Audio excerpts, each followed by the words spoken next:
如果你彩票中了5000万会怎样？这天在电子厂累成狗的你，刚下班就低头看着那张皱巴巴的工资条，1500的工资还被扣了200的全勤，你越想越气。这时电话突然响起，原来是1年1度的同学聚会，你也没再多想，直接就走了过去。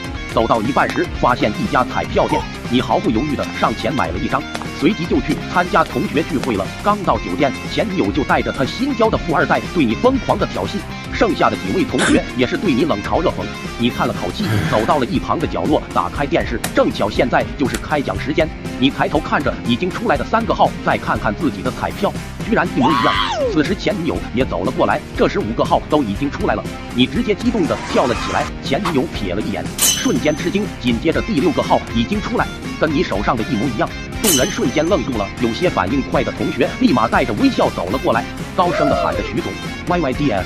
面对众人的笑脸，你并没有理会，只是慢慢的走出了这个酒店。回到家后，开始疯狂的查阅领奖程序。昨晚你激动的整宿都没睡着，第2天坐了最早一班的飞机，直接来到领奖大厅。这时一群媒体冲了过来，不停的喊着幸运儿，您终于来了。你大手一挥，直接拒绝了采访。走到领奖台时，总经理急忙安排了颁奖仪式。这时2个美女举着一块中奖牌向你走了过来，上面写着恭喜徐先生中了5000万头奖。颁奖仪式结束后，你随意的找了一个位置坐下，不停的思考这钱应该怎么花。突然一阵手机铃声打乱了你的思想，你打开一看是汇款到账了。面对这种巨款，你怎么可能会把持得住呢？你想去银行取1000万，想看看这些钱到底能堆多高。可银行柜员听到这个数字，瞬间就吓懵了，连忙去通知了行长。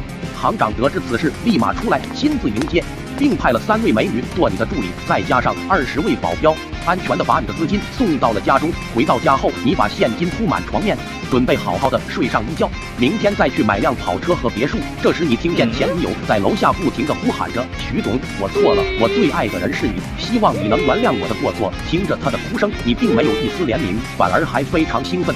你没有理会，直接进入了梦乡。